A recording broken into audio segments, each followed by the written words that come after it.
समुद्र की लहरें प्रचंड स्वर में गरज रही थीं।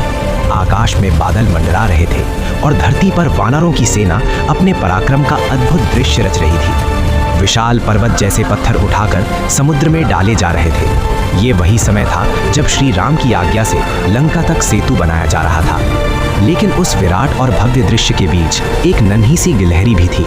वो बार बार समुद्र के जल में जाती, फिर किनारे की गीली रेत में लौटती और उन विशाल पत्थरों के बीच जाकर अपने शरीर को झाड़ देती।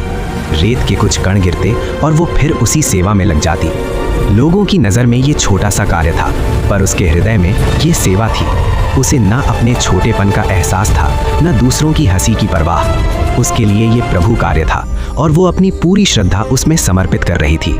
एक और महाबली हनुमान जी विशाल पर्वत उठा रहे थे। जब उनकी दृष्टि उस नन्ही गिलहरी पर पड़ी तो वे मुस्कुरा उठे। उन्होंने स्नेहपूर्वक पूछा, छोटी बहन, तुम्हारे इन 2-4 रेत के कणों से ये महान सेतु कैसे बनेगा? क्यों अपनी जान जोखिम में डाल रही हो? गिलहरी ठिठकी। उसकी आंखों में आंसू थे, पर उसके कदम नहीं रुके। उसी बीच अनजाने में हनुमान जी का पैर उसकी पूंछ पर पड़ गया। वो दर्द से तड़प उठी और रोती हुई श्री राम के पास पहुंची। प्रभु ने उसे प्रेम से अपनी हथेली में उठा लिया और पूछा, ये घाव कैसे लगा नन्ही?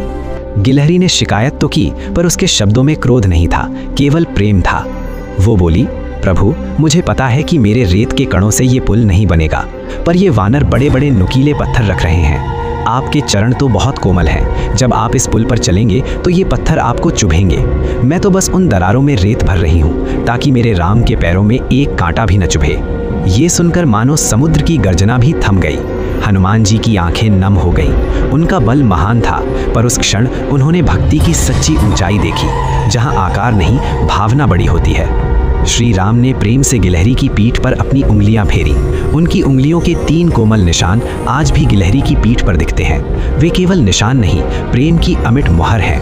भक्ति इस बात में नहीं कि आपने कितना बड़ा पत्थर उठाया, बल्कि इस बात में है कि आपने उस कार्य में अपना कितना बड़ा हृदय लगाया। भगवान को आकार नहीं, आत्मा की सच्चाई प्रिय होती है। तो मित्रों, अगर आपको भी लगता है कि आप छोटे हैं, तो याद रखिए उस नन्ही गिलहरी को, क्योंकि इतिहास पत्थरों से नहीं, भावनाओं से बनता है। भगवान को शक्ति नहीं चाहिए, उन्हें शुद्ध हृदय चाहिए। जिस दिन ये समझ आ जाए, उस दिन हर छोटा कर्म भी सेतु बन जाता है, प्रेम का, विश्वास का और भक्ति का। अगर भक्ति पर विश्वास है तो इस वीडियो को लाइक करें, कमेंट में जय श्री राम एवं प्रेम से शेयर करें तथा सब्सक्राइब करके वनवास चैनल की इस दिव्य भक्ति यात्रा के सारथी बने। जय सिया राम।